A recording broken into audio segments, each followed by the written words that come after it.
자, 376장 다 펼치셨죠? 376장 다 같이 찬송 부르겠습니다. 내 평생 소원 이것뿐 주의 일 하다가 이 세상 이별하는 날 주 앞에 가리라. 꿈같이 헛된 세상 일 취할 것 무엇냐. 이 수고함만 하여도 헛된 것뿐일세.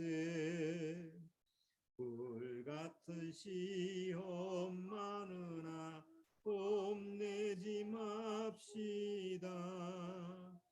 구주의 권능 크시니 이기고 남겠네.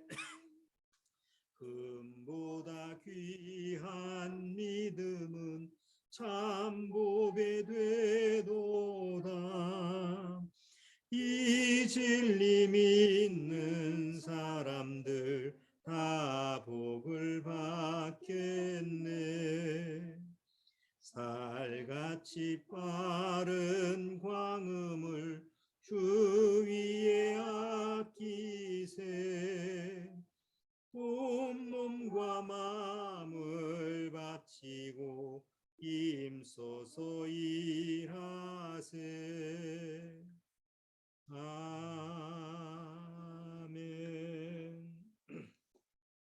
자, 말씀 들어가기 전에 우선 광고서부터 해드릴게요.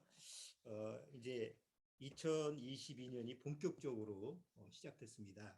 그래서 작년 한 해를 우리가 마무리하면서 1월달 우리가 쭉 말씀을 묵상을 하면서 한 해를 준비했는데 2022년도 우리가 어떻게 무엇을 바라보고 2022년도를 살 것이냐 한번 우리 마음 자세를 가다듬어야 될 것 같아요. 그냥 무작정 뭐 시간이 주어지니까 산다. 그건 너무 무의미한 이런 삶이니까 2022년 정말 우리가 구원받고 나서 거듭난 사람으로서 주 안에서 올 한 해 어떻게 살아갈 것인지 한 번씩 좀 기도하면서 잘 생각해 보시기 바랍니다.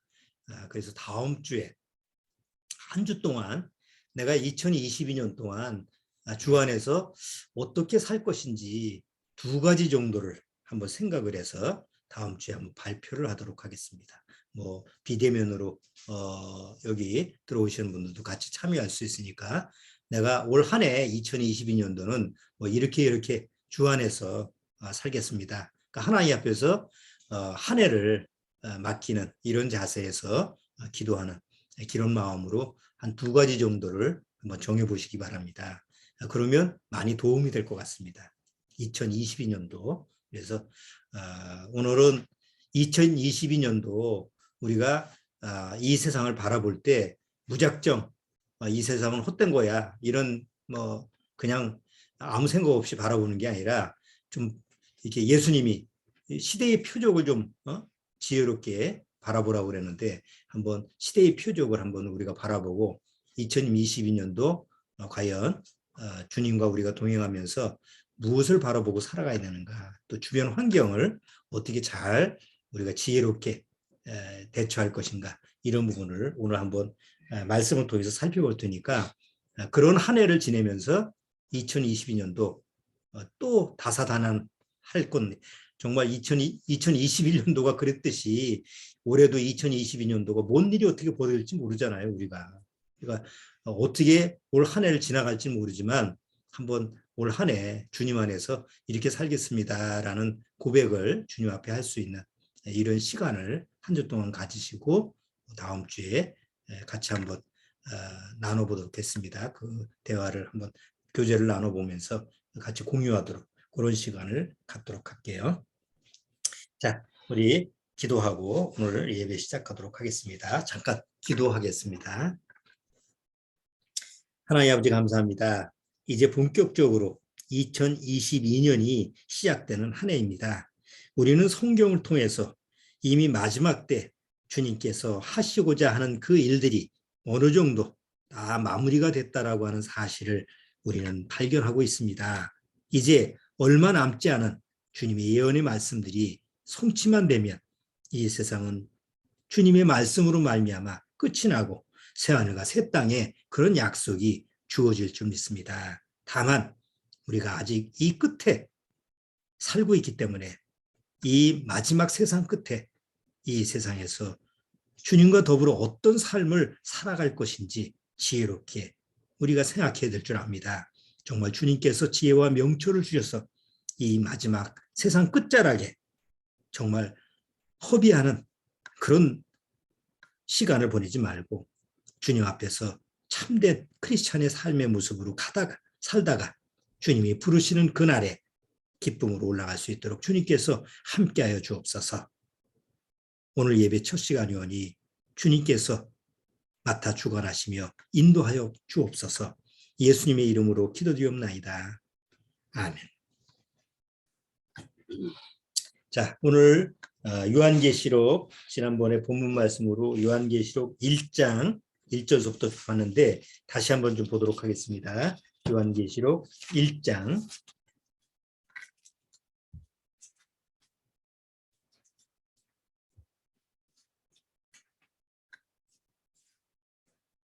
자, 요한계시록 1장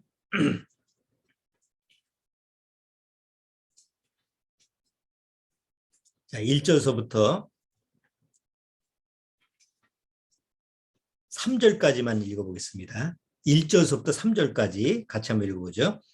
예수 그리스도의 계시라 이는 하나님이 그에게 주사 반드시 속히 될 일을 그 종들에게 보이시려고 그 천사를 그 종 요한에게 보내어 지시하신 것이라. 요한은 하나님의 말씀과 예수 그리스도의 증거 곧 자기의 본 것을 다 증거하였느니라. 이 예언의 말씀을 읽는 자와 듣는 자들과 그 가운데 기록하는 것을 지키는 자들이 복이 있나니 때가 가까움이라. 자, 아이고 이게 마이크를 내가 안 썼네요. 잠깐만 기다리세요.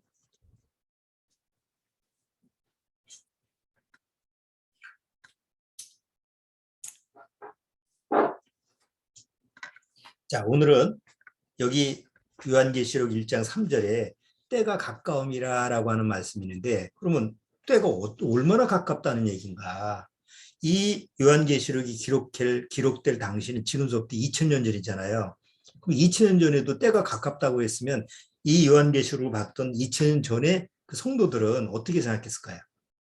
아이고, 때가 가까우니까 금방 오겠구나. 이렇게 생각을 했을 거예요. 딱 그 당시에 그 구원받은 거듭난 성도들은 다 그렇게 생각했어요. 우리 때 그런 일이 벌어질 거다. 그래서 때가 가까우니까 금방 주님이 오실 거구나 이렇게 생각을 했는데 2000년이 흘렀죠. 자, 그러면 2000년 뒤에 사는 우리는 때가 가까움이라는 것을 어떻게 그 때라고 하는 것을 어떻게 짐작을 하고 어떻게 예측을 할 수 있을까? 그냥 무작정 때가 가까우니까 가까운가 보다 그렇게 생각할 수는 없잖아요. 예를 들어서 내가 뭐 학교 들어가는데 졸업할 때가 가까웠다. 그럼 졸업할 때가 가까웠다라는 건 이제는 때가 이제 정해진 그 때가 이제 가까운 걸 알기 때문에 그 얘기를 하는 거잖아요. 1학년 때는 때가 가까웠다라는 말을 쓸 수가 없죠. 한 4학년 되고 마지막 이제 시험까지 다 끝내야지 이제 진짜 때가 가까웠구나 이렇게 알 수 있는 것처럼 그 시간의 과정이 있는 거예요. 그러면 오늘 여기 예수님이 예수 그리스도의 계시라 예수님의 계시 예수님이 주신 계시라는 거예요. 그럼 예수님이 때가 가깝다라고 하는 말씀을 하셨다면 어떻게 때가 가까운지를 가르쳐 줘야 되잖아요. 적어도 구원받은 성도들한테. 그래서 성경에는 때가 가깝다라고 하는 것을 예측해야 하는 성경의 예언의 말씀들이 있었던 거예요. 다만 이거는 아무나 깨닫지 못하고 구원받은 성도들한테만 허락된 말씀이죠.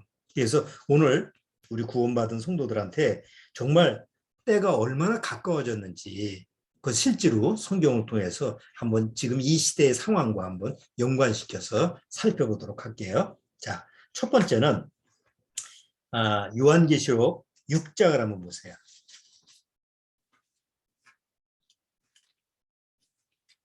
요한계시록 6장. 요한계시록 6장을 보면 앞으로 일어날 일들 중에서 앞으로 어떤 일이 벌어지느냐 하면서 그 7절에 보세요.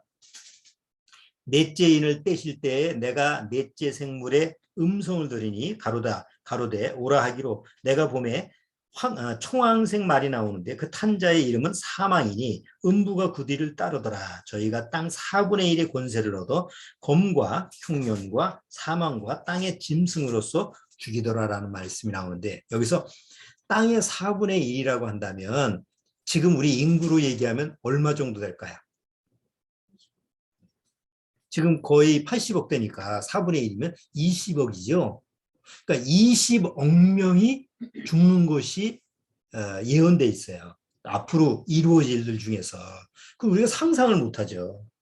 이거 무슨 20억 명이 어떻게 갑자기 죽을 수 있어. 상상을 못하는 이제 요한계시록의 이 기록은 옛날부터 읽혀져 왔지만 에이 이런 일이 어떻게 일어날 수 있어. 그러니까 그 얘기 성경의 기록을 믿지만 상상할 수가 없는 거예요. 현실감이 없으니까. 그렇잖아요. 갑자기 20억이 어떻게 죽을 수가 있어요.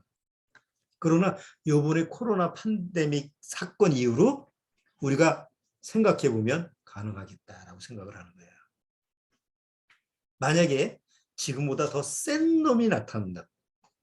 지금 코로나19 뭐 이런 거 뭐 지금 오미크론까지 나왔는데 이게 오미크론 나와서 뭐 잠잠해질 수도 있고 또 뭐 흐지부지 돼서 이제 좀 다시 원상 회복이 될 수도 있어요. 그렇다고 해서 바이러스가 죽는 게 아니에요. 어느 날 어떤 때 바이러스가 다시 변종으로 해서 나오는데 만약에 그 변종이 정말 센 놈이다. 치료약도 뭐 이번에 온 것도 치료약이 없었잖아. 백신도 거의 1년 만에 나왔으니까 그 전에 사람들이 다 죽어나갔잖아. 지금도 죽어나가고 지금 죽어나는 숫자가 거의 500만 명이 넘죠. 전 세계 500만 명. 그러니까 500만 명이라는 숫자가 별거 아닌 것 같아도 현대 과학, 현대 의학으로 치면 옛날로 치면 거의 5천만 명이나 마찬가지. 옛날 그 유럽에 흑사병이 휩쓸어 갔을 때 거의 그 유럽 인구의 반이 다 죽었어요. 거의 뭐 2천만 명? 뭐 그 숫자가 그렇게 죽었다고 한다면 지금 코로나19 이 사태가 만약에 좀 더 센 놈이 나타나서 약도 없고 아무것도 없다고 했을 때 걸리면 죽어. 그럼 뭐 20억은 뭐 순간이지 뭐. 그렇잖아요. 2년 만에 500만 명이 죽었다고 생각해 보시죠. 속절없이 죽잖아. 뭐 방법이 없으니까. 그러니까 그런 거 보면 이건 예측을 가능하게 하는 거죠. 자, 또 하나. 요한계시록 13장. 우리가 그냥 옛날서부터 구원만 받으면 이 얘기는 아주 귀에 못이 박도록 들었던 얘기. 666 표시. 말도 많고 탈도 많은 666. 예? 교회 가면 옛날에 그냥 666 길거리에도 무슨 피켓 들고 666 뭐 그런 거 많이 했죠. 여기 16절에 저가 모든 자 곧 작은 자나 큰 자나 부자나 빈궁한 자나 자유한 자나 종들로 그 오른손이나 이마에 표를 받게 하고 누구든지 이 표를 가진 자에는 매매를 못하게 하니 이 표는 곧 짐승의 이름이나 그 이름의 수라. 지혜가 여기 있으니 총명 있는 자는 그 짐승의 수를 세우거라. 그 수는 사람의 수니 666이니라. 사실 이 성경의 예언의 말씀을 나도 구원받고 들었고 많이 들었던 얘기지만 이 얘기가 현실감이 없어요. 어? 그래 뭐 그냥 신용카드 쓰는 정도? 또 가끔 사람들이 어디 미국이나 어디에서 손에나 이마에 표를 받게 하는 또 소, 돼지, 인식표 이런 정도 있으니까 앞으로 점차 이렇게 되는가 보다 이렇게 생각을 했어요. 그런데 이번 코로나 사태 때문에 모든 사람들이 동일하게 부자나 가난한 자나 여기 나오는 데는 자유한 자나 종들로 사회 계층 누구나 차별 없이 똑같이 표를 받아야 돼. 그게 뭐예요? 코로나 백신 확진증. 그 아버지도 종이 하나 받고 어머니도 이제 받아야 되잖아. 에? 그거 가지고 있어야지 어디 식당도 들어가. 음식점에 들어가는데 이거 내보세요 없으니까 빠꾸요. 들어보내질 않아. 그러면 이게 아직 우리가 생체의 표를 안 받았지 실제로 다 뭘 하는 거예요. 지금 개인적으로. 다 차별 없이 표가 있어야 돼. 무슨 표든지 표가 있어야 돼. 이 감시와 통제 사회가 우리한테 현실적으로 바로 그냥 내가 그냥 눈앞에 온 거예요. 내가 구원받았을 당시에는 이거는 상상할 수도 없었던 일이고 그냥 먼 미래에 나 죽은 다음에 혹시 있을까? 다음 세대에 있을까? 이렇게 생각했어요. 80년도만 해도. 근데 40년 지나고 나서 지금 2020년도에 들어와서 현실화된 거죠. 이건 이제 나하고 동떨어진 앞으로 이루어질 일이 아니고 지금 이루어지는 일이라는 거죠. 표를 한번 볼까요? 표 하나 볼까요? 아.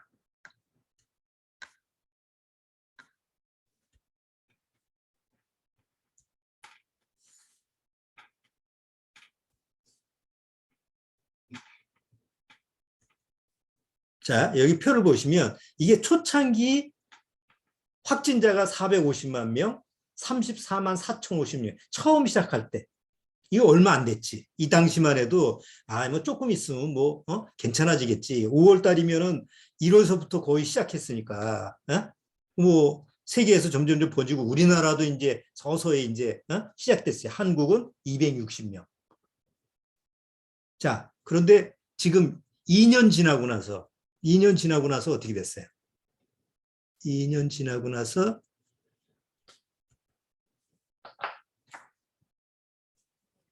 여기 전 세계에 다 퍼져서 미국은 7,400명, 7,400만 명, 뭐 인도 4,100만 명 이렇게 숫자가 기하가 숫자로 늘어가죠. 그래서 지금 사망자 수는 거의 한 500만 명이 넘어요. 언제 끝날지도 모르고. 자, 전 세계적으로 없는 데가 없어요. 여기 비어있네요. 여기 사람 안 사는데요. 그러니까 전 세계적으로 없는 곳이 없는 데가 지금 코로나19인데 만약에 이거를 그냥 놔둔다고 하면 안 되잖아요. 그러니까 전 세계에서 다 백신을 맞게 해서 백신으로 하여금 이제 퍼지지 않게 했는데 결국 이것도 뭐 부익부 빈익빈 해가지고 부자만 우리처럼 우리나라도 이제 선진국이니까 다 3번씩 맞잖아요. 없는 나라에서는 한 번 맞기도 힘들어요. 그러니까 이런 문제에서 무슨 문제가 생겨요? 누구나 똑같이 다 맞으면 바이러스가 똑같이 종식될 수가 있는데 부자 나라에서는 다 맞고 가난한 나라에서 못 맞고 그러니까 그 바이러스가 가난한 나라에서 조금 있다가 다시 변종이 나오면 또 왔다 갔다 하면서 또 잘 사는 나라를 가게 되지. 그러니까 이게 종식될 수가 없는 거예요. 그래서 이제 유엔에서 이게 이런 문제가 있으니까 야 어디나 가난한 나라든 아니면 부자든 똑같이 좀 맞게 하자라고 힘을 쓰는데 그게 되나요? 그게? 그게 쉬운 얘기가 아니지.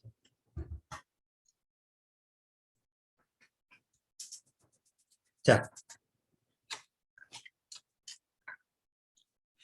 우리가 이제 주의해야 될 것은 우리가 이제 초점을 맞춰봐야 될 것은 지금 우리가 얼마나 때가 가까웠느냐라고 하는 부분에 대해서 사람들이 코로나19 한 2년을 겪다 보니까 무슨 인식표를 받는 거에 대해서는 거부감이 없어졌어요.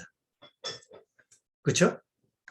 21년도까지는 사람들이 뭐 표 받는다 그러면 막 데모하고 막 난리를 치고 전 세계적으로 그랬죠. 우리나라도. 그런데 한 2년 지속되니까 사람들이 이거 큰일 났다 이거. 이게 서로 조심하지 않으면 안 되겠다 생각하니까 이제 백신 맞으라고 하는 건 다 맞는 거예요. 우리나라는 거의 90% 가까이 됐죠. 3차까지도. 왜 자발적으로 가느냐. 사람들이 이제는 수긍을 하는 거예요. 그리고 백신 맞은 사람들 다 표를 가지고 있어라. 백신 패스 없으면 못 다닌다고 그러니까 옛날 같으면 막 이렇게 해야 되는데 지금은 끽소리 안 하고 다 받아서 활동을 하죠. 이게 몸에 배는 거예요, 이제. 무슨 몸에 배는 거예요, 이제. 손이나 이마에 사람의 생체 인식을 하는데 거부감을 갖지 않게끔. 왜냐? 불편하거든. 보통 젊은 사람들은 다 핸드폰을 가져가잖아요. 근데 그게 갑자기 안 된다고 생각해봐. 갑자기 안 되잖아. 이렇게 들어가서 이렇게 뭐 이마트나 뭐 어디 마트 가서 좀 찍어서 갔는데 어떨 때는 안 돼. 안 되는데 여기 계세요. 들어가라고 하지 않아. 안 되면 보류야. 이거 불편하거든. 그랬을 때 사람들은 자꾸 편리함을 추구하는 습성이 있기 때문에 그러면 몸에 뭔가 표를 받자. 이렇게 하면 지금은 거부감이 없으니까 서서히 그것이 적응될 수 있는 거죠. 그만큼 가까이 온 거예요.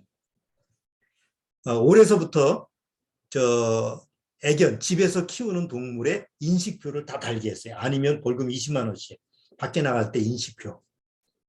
문제는 인식표를 잊어버려.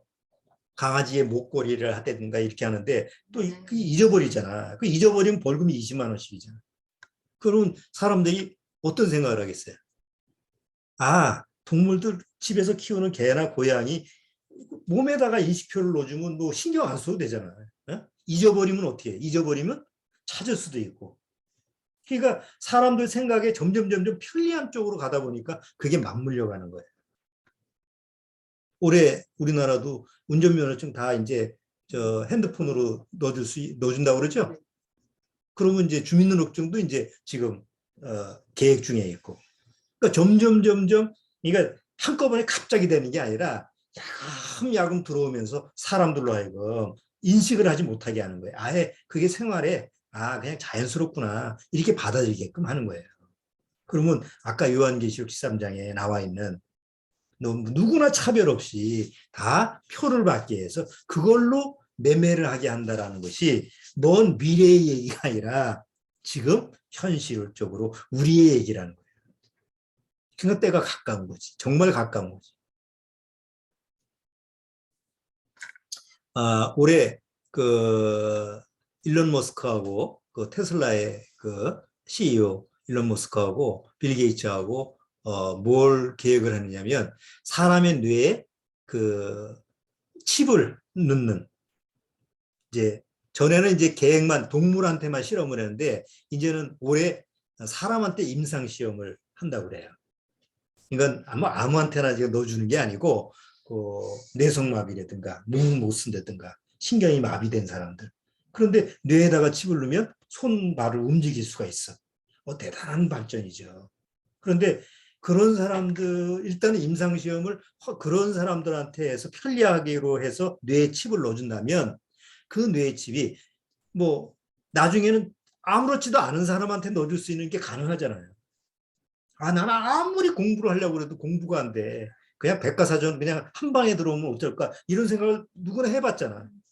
시험 공부하지 말고 뭐 칩 하나 넣어가지고 그거 그냥 그 백과사전 같은 거 다 들어가 있는 거 학교 수업 교과서 다 들어가 있는 거를 딱 넣어가지고 그거 가지고 간단히 외우면 얼마나 간단해. 영어 해요? 그런 거 영어 배우지 말고 외국어도 칩 하나만 갈아 끼면 그런 시대가 이제 도래한 거예요.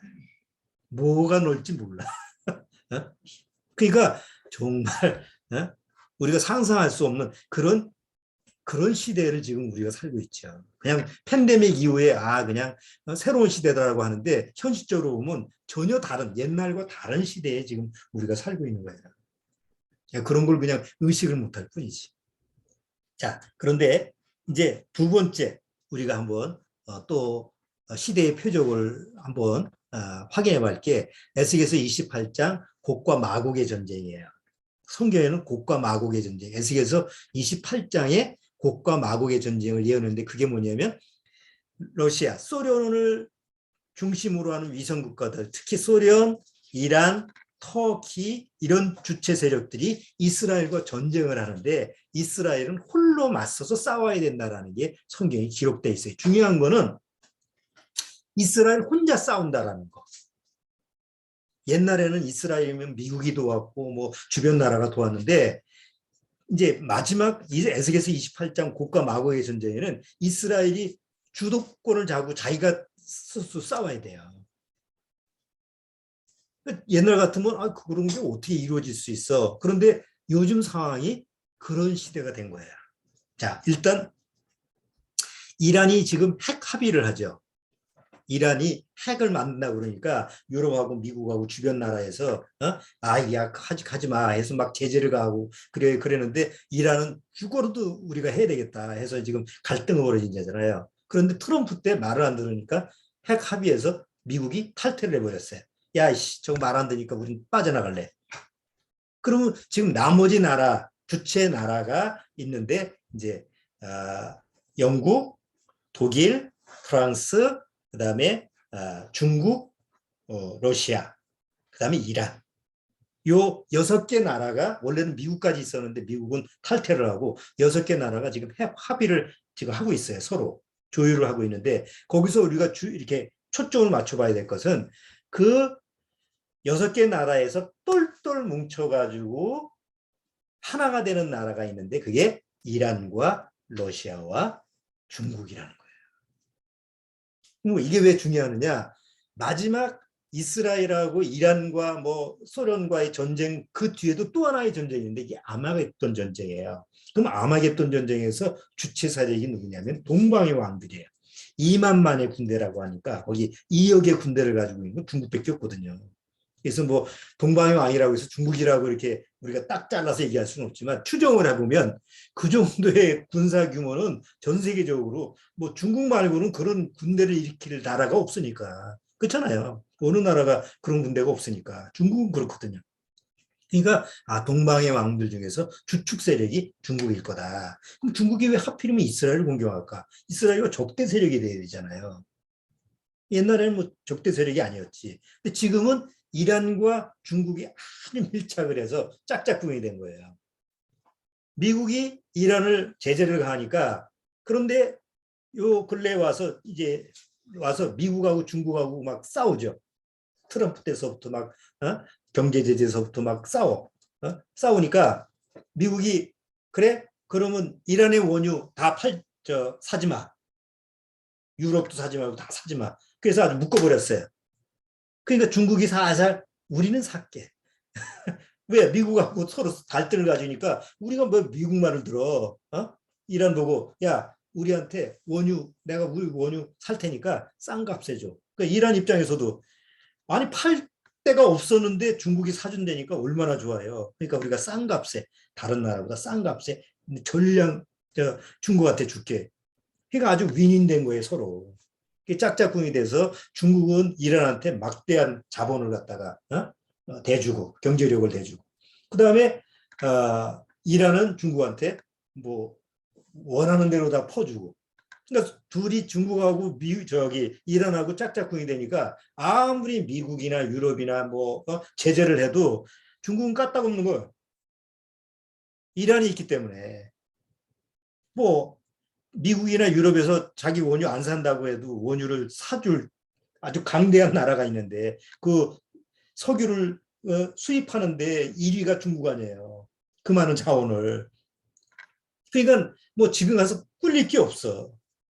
핵 합의를 해서 영국하고 독일하고 프랑스하고 아무 얘기를 해서 뭐 핵 만들지 마라 이렇게 얘기를 해도 중국하고 러시아는 그냥 침묵하면서 그냥 적당히 해라. 뭐 만든지 안 만든지 조용히 좀 해라. 이런 식으로 하니까 합의가 안 되는 거예요. 될 수도 없고. 그런 상황에서 이란은 목적이 하나 있어요. 이란의 국가 목표가 하나 뭐냐면 이스라엘을 지구에서 멸종시키는 게 이란 국가의 목표예요. 이란 나라의 목표예요. 너 죽고 나 죽자야. 그러니까 핵을 만드는 목적이 하나야. 다른 나라들은 왜 핵을 만들죠? 평화를 유지하기 위해서 뭐 이유는 분명해. 근데 이란은 핵 만드는 목표가 하나야. 평화가 아니야. 저 이스라엘을 이 지구상에서 없애버리는데 이미 이스라엘은 핵이 있잖아요. 그럼 지들이 쏘면 이스라엘은 가만히 있어? 그래도 핵을 만들어서 너 죽고 나 죽자 이거예요. 자, 그러면 여기서 생각해 보세요.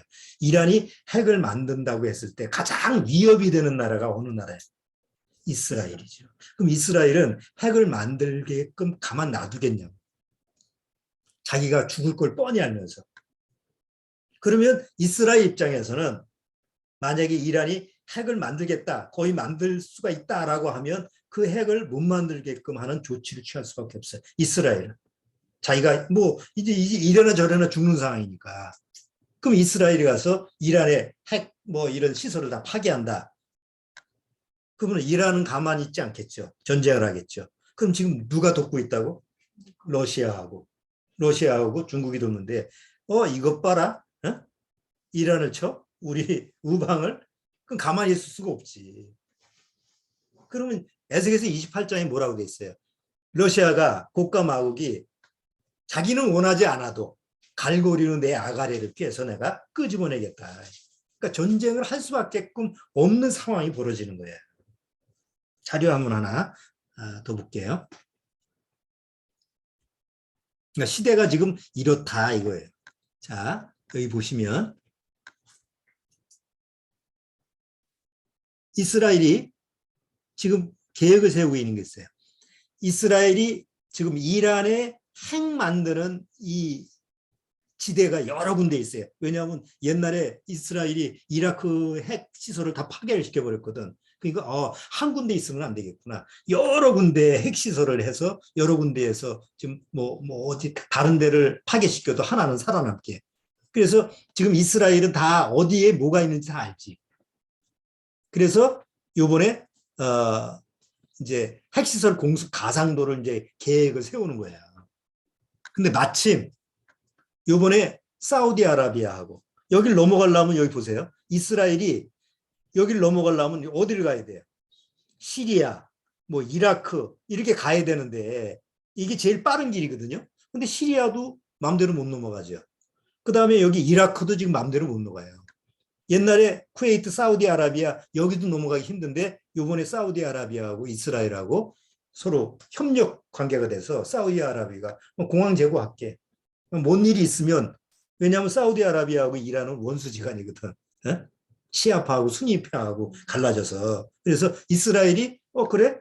만약에 전쟁 문제가 이란하고 전쟁 문제가 있으면 우리 공항 사용하게 해줄게라는 거기까지 이제 합의가 되는 거예요. 그러니까 이스라엘 입장에서는 만약에 핵을 만든다, 핵이 만들어질 것 같다 그러면 그 전에 선제 공격을 해서 핵 시설을 완전히 없애야 되는데 지금 핵 합의하면서 이란은 뒤에서 계속 만들고 있으니까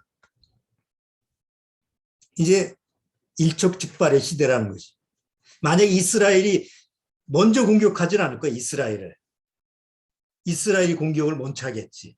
그러면 우리가 항상 주안점을 두면 뉴스에서 야 이거 중동에서 이스라엘이 어떻게 움직일 거냐라는 데 항상 초점을 맞춰봐야 되는 거예요. 여차하면 이제 곡과 마곡의 전쟁이라는 시발점이 시작되니까. 그 전에 우리가 올라갈지 그걸 뉴스 보고 올라갈지는 모르겠지만 어쨌든 시기적으로 보면 너무나 가깝다. 시간적으로. 자, 그 다음에 마지막으로 하나 더 볼까요? 자, 마지막으로 우리가 하나 좀 생각해 봐야 되는 거는 요한계시록 6장을 한번 보세요.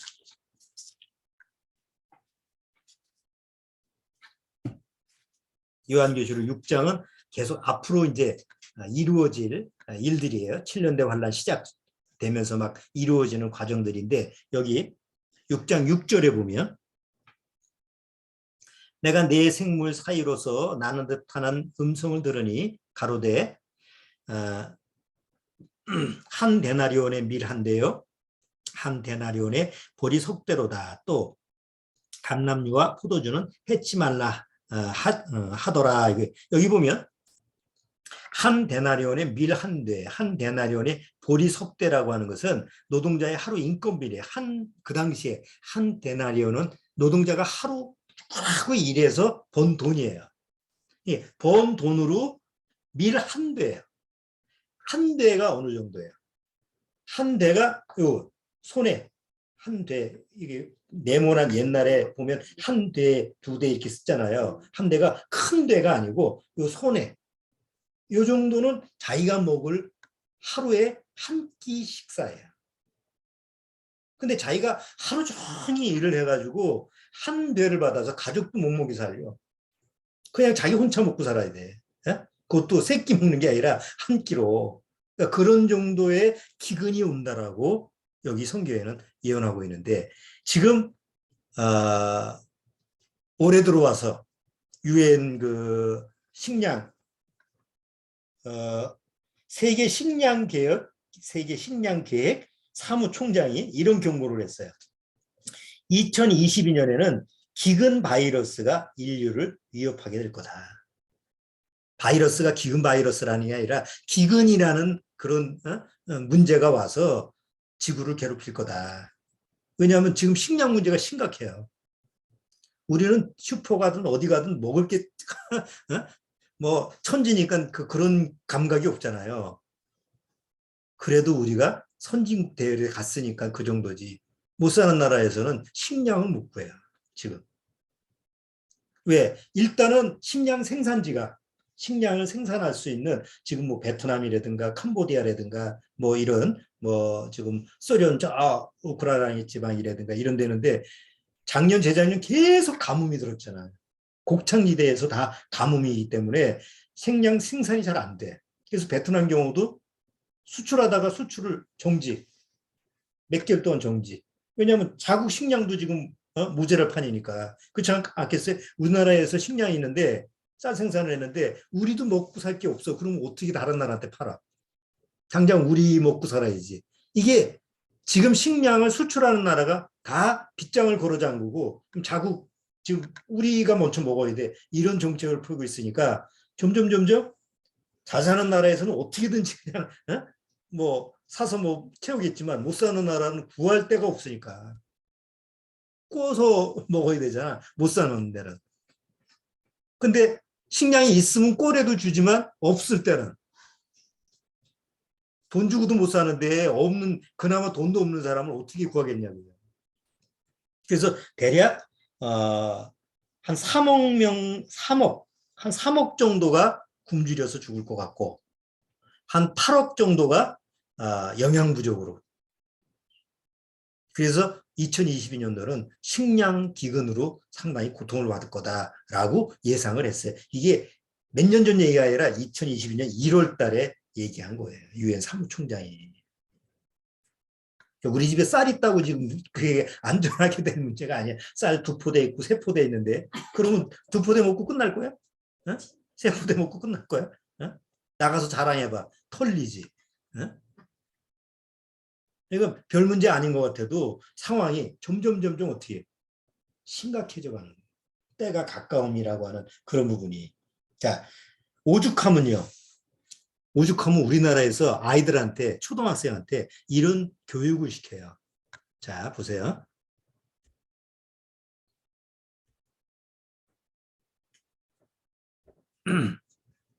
자, 이런 책이 나왔어요.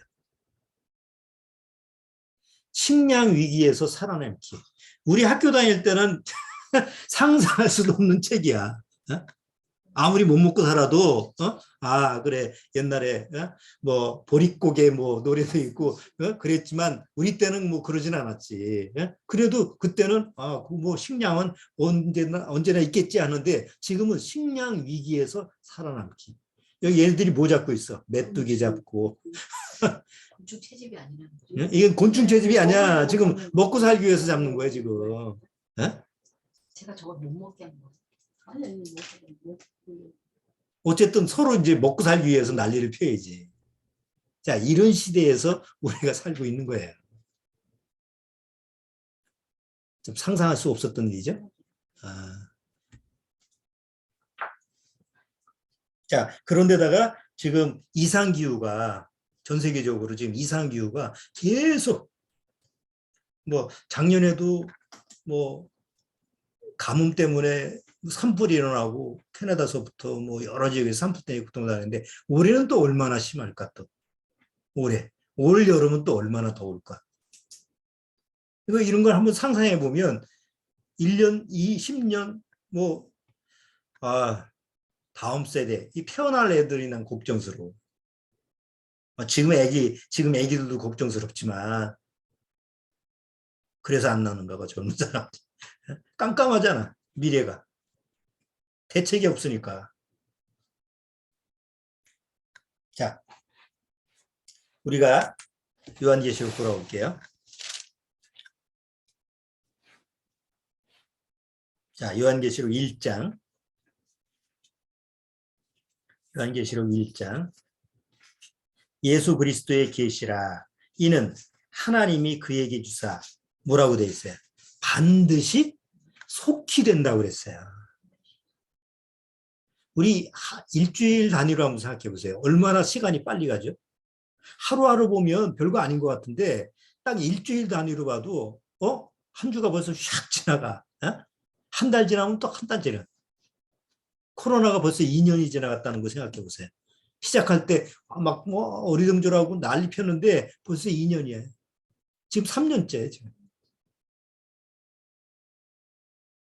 그런데 반드시 속히 될 일을 그 종들에게 보여주시려고, 그래서 그걸 보여준 게 요한계시록이잖아요. 그리고 우리는 오늘 요한계시록을 통해서 때가 얼마나 가까워졌는지 그걸 한번 살펴본 거예요.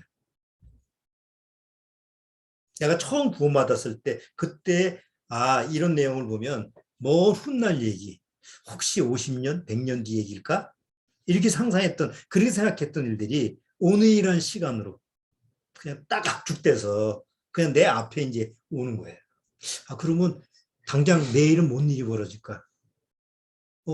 이번 달 또 몇 달 지내? 올해 안에 주님이 오시는 거 아니야? 뭐 이런 그 마음 속에서 조급함, 다급함.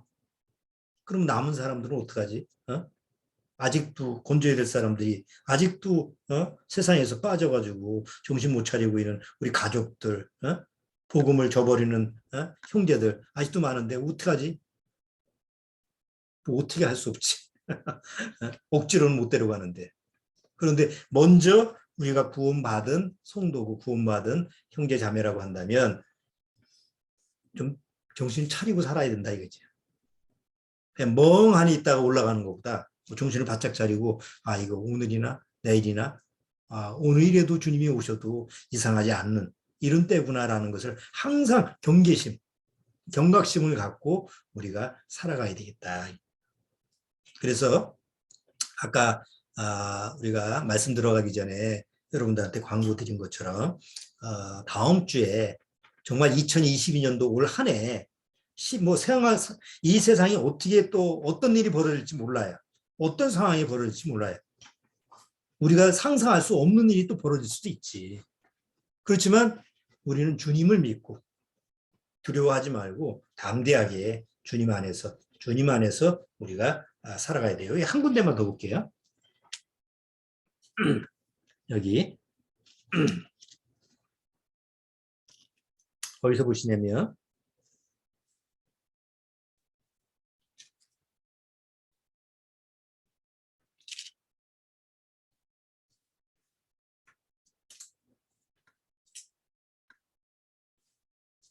자, 여기 10절 보세요. 여기 10절이 보면 뭐라고 되어 있어요? 주의 날에 내가 성령에 감동하여 내 뒤에서 나는 나팔소리 같은 큰 음성을 들으니. 여기 나팔소리 아시죠? 나팔소리. 나팔소리는 어디서 들려요? 하늘에서 들리는 거잖아요. 그 요한이 나팔소리를 들었어요.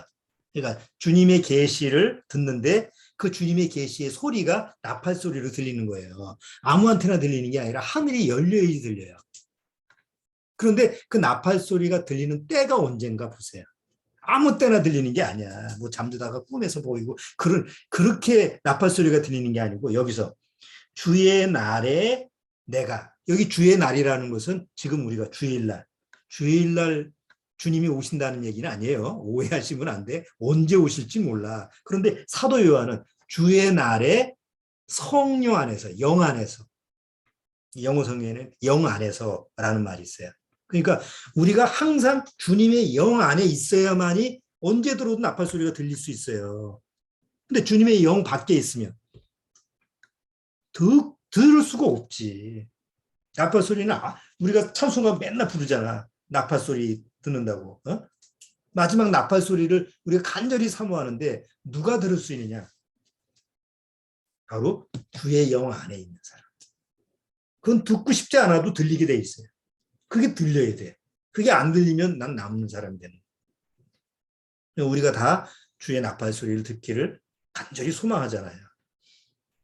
그리고 그 주의 나팔 소리가 들렸을 때 정말 우리한테 그 주님이 나를 데려가시겠다는 약속이 이루어지는 거죠. 그거 말고 우리가 바라는 게 뭐가 있겠어요. 다만 세상에서는 건강하게 잘 생활해 충실하게 살면서 주님이 부르실 때 올라가는 거지. 자, 그래서 다음 주에 올 2022년도 한 해 주님 안에서 어떻게 내가 살 것인지 주님 앞에 기도하면서 주님 나 이렇게 살겠습니다. 올 한 해. 한 두 가지만 이렇게 정해서 내가 주님의 말씀을 열심히 읽고 말씀을 묵상하면서 뭐 이렇게 살겠다는, 뭐 어떻게 살겠다는 나름대로 있잖아요. 주님 안에서 각오. 이런 부분을 한번 각자 생각하시고 다음 주에 한번 서로 공유를 하면서 교제 나누면서 그런 시간을 가져보도록 그렇게 하도록 하겠습니다. 자, 오늘은 여기서 마치도록 하죠. 자, 잠깐 기도드리고 마치도록 하겠습니다. 하나님 아버지 감사합니다. 이제 정말 때가 가까웠습니다. 주님이 오늘 오신다고 해도 전혀 이상하지 않는 그런 때가 바로 지금 우리가 사는 때입니다. 다만 우리가 원하는 것은 주님이 오시는 때 내가 반드시 주님의 부르심에 응할 수 있는 그런 주님의 자녀가 되어야 된다는 사실입니다. 여기 모여있는 우리 구원받은 가족들, 영상을 보고는 우리 믿음의 가정 식구들 한 사람도 낙오되지 않고 주님이 부르시는 그때 낙오되지 않고 다 데려감을 당하는 이런 축복을 받을 수 있도록 주님께서 축복해 주옵소서. 또 한 주간 늘 주님 안에서 깨어 있어서 주님과 동행하는 말씀과 동행하는 삶을 주님께서 허락해 주옵소서. 예수님의 이름으로 기도리옵나이다. 아멘. 자, 오늘은 여기서 마치도록 하겠습니다.